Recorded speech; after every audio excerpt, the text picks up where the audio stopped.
back, but I can't. I wanna leave you behind, but I can't. It's not easy to love you, darling. It's not easy to love you, darling. Should leave you in the moment. Should tell you all the problems. It's not easy to love you, baby. It's not easy to love you, baby. It's not easy to love you, baby. You just run, you don't talk, and don't wanna be behind you, baby. Behind you, baby. Let it go, let it go, let it fly.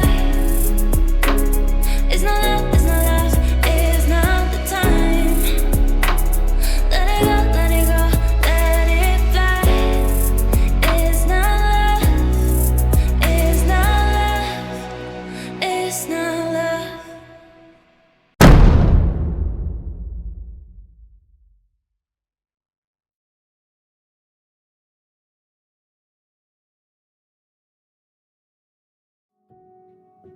Le matin du 13 septembre 1982, je me suis levée tôt dans la fraîcheur tranquille de notre résidence de campagne, Rock Agel. Les oiseaux chantaient doucement, comme pour saluer une journée qui s'annonçait ordinaire. Pourtant, je ressentais une étrange appréhension, une sensation que je n'avais pas ressentie depuis des années. Ma fille cadette, la princesse Stéphanie, était avec moi. Nous préparions un départ pour Paris, où elle devait assister à un stage artistique important. Je me souviens d'avoir pris le temps de savourer un café sur la terrasse, regardant les collines verdoyantes qui entourent notre refuge. Rock Agel est un endroit particulier pour moi, un écrin de paix loin du faste de Monaco. Pourtant, ce matin-là, mon esprit était ailleurs. Peut-être était-ce la fatigue, ou simplement cette routine que je ne trouvais plus aussi réconfortante qu'autrefois. Chaque coin de ce domaine regorgeait de souvenirs. Les rires des enfants dans les jardins, les déjeuners familiaux sous le soleil. Ce lieu m'était cher, et en même temps, il m'évoquait la fuite du temps. Je me suis attardée un instant à caresser les pétales d'une rose rouge éclatante, consciente qu'elle aussi finirait par faner. Vers 9h, nous avons chargé quelques bagages légers dans la Rover 3500. C'était une voiture robuste, mais élégante, tout à fait en harmonie avec mon style de vie. J'ai insisté pour conduire moi-même.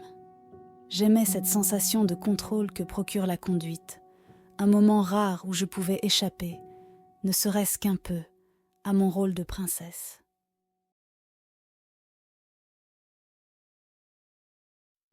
La route devant nous semblait paisible, baignant dans la lumière douce du matin, mais elle recélait un danger invisible. Je pouvais entendre le ronronnement discret du moteur, une sorte de mélodie rassurante dans cet environnement serein. Stéphanie, assise sur le siège passager, semblait absorbée dans ses pensées. Elle était à cet âge où les jeunes filles oscillent entre insouciance et réflexion intense. Elle me parlait de ses attentes, de ses envies de créer, de laisser une empreinte à sa manière. Je l'écoutais d'une oreille, mais mon esprit était ailleurs, captif d'une mélodie d'angoisse diffuse. Mes yeux se sont brièvement posés sur une photo d'elle, jeune enfant, accrochée au rétroviseur. Je me suis demandé où était passé ce temps, si précieux et si éphémère. En prenant la route sinueuse qui relie Rock Agel à Monaco, j'étais concentrée sur la conduite. Les virages étroits et les dénivelés sont redoutables, surtout pour une voiture comme la nôtre. L'air était frais, porteur de cette odeur si caractéristique des pins et de la terre chauffée. Stéphanie essayait de me détendre, me parlant de souvenirs heureux, mais je sentais dans sa voix une tension également. Nous étions comme deux funambules sur un fil invisible. Je me suis surprise à fredonner doucement une vieille chanson que j'aimais, comme pour apaiser mon propre esprit. Puis, tout a basculé. Je me souviens encore de ce moment avec une précision glaçante. Alors que nous abordions un virage serré, j'ai senti que quelque chose n'allait pas. Était-ce une défaillance des freins? Une erreur de ma part? Je n'ai jamais pu le déterminer. La voiture a quitté la route, plongeant dans le vide. Tout s'est passé si vite et pourtant, ces secondes semblaient étendues, comme si le temps lui-même s'était figé. En ces instants suspendus, des visages, des rires, des lieux chers ont traversé mon esprit. Le visage de Régnier, celui de mes enfants, et même des souvenirs d'Hollywood se sont mélangés dans un tourbillon. Le fracas de la voiture heurtant le sol est encore gravé dans ma mémoire. J'ai été projetée violemment, la douleur envahissant chaque fibre de mon être. Dans l'état de confusion qui a suivi, ma première pensée a été pour Stéphanie. J'ai entendu sa voix, faible mais présente, ce qui m'a procuré un soulagement instantané. Elle était vivante. Les secours sont arrivés rapidement, du moins, c'est ce qu'on m'a dit par la suite. J'étais à demi consciente lorsque j'ai été extraite des décombres. La douleur était insupportable, mais ce qui m'inquiétait le plus était le silence soudain de Stéphanie. Avait-elle été emmenée avant moi? Était-elle en sécurité? 16 questions tournaient en boucle dans mon esprit, tandis que je sombrais dans l'inconscience. Je pouvais encore sentir le poids de la bague à mon doigt, symbole de mon amour pour Régnier, comme une ancre me rattachant à ce monde. Je me suis réveillée brièvement à l'hôpital de Monaco, entourée de visages inquiets. Le prince Régnier était là, me tenant la main. Son expression était un mélange de douleur et de désespoir. J'ai voulu lui parler, le rassurer, mais aucun mot ne sortait de ma bouche. Mon corps me trahissait, et je sentais mes forces m'abandonner peu à peu.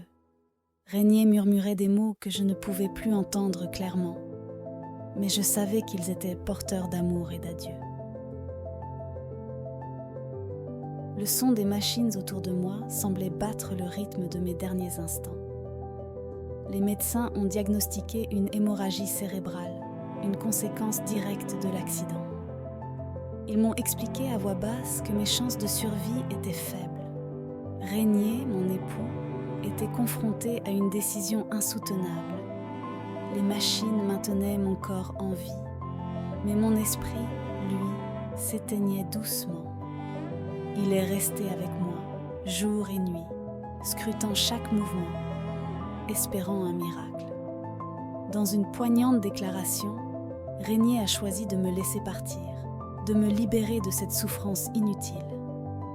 Avec une délicatesse infinie, il a pris la décision de débrancher les appareils, mettant fin à mon calvaire.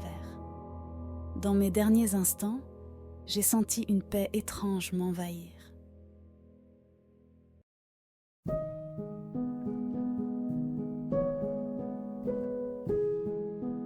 Moi, j'avais accompli mon chemin, laissé une trace dans le cœur de ceux qui m'avaient aimé.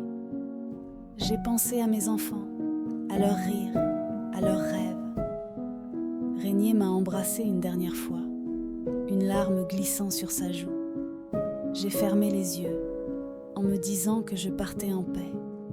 Le lendemain, le 14 septembre 1982, je me suis éteinte, entourée de ma famille.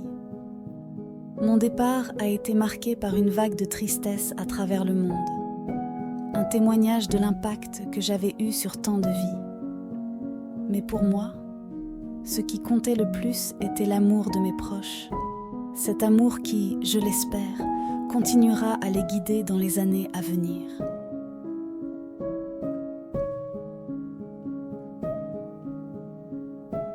Les jours suivants, Monaco fut enveloppé d'un silence lourd.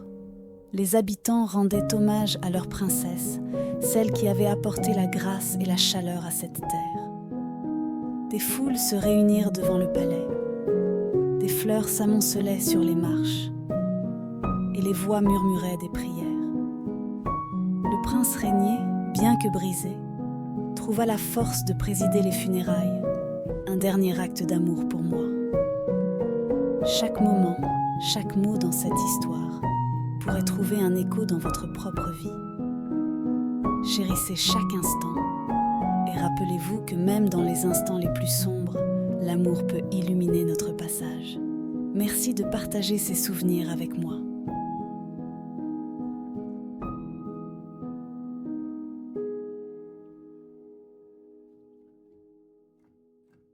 Merci d'avoir regardé cette vidéo et de m'avoir accompagné dans ce voyage émouvant à travers mes derniers instants. Si cette histoire vous a touché, n'hésitez pas à liker, commenter et partager cette vidéo.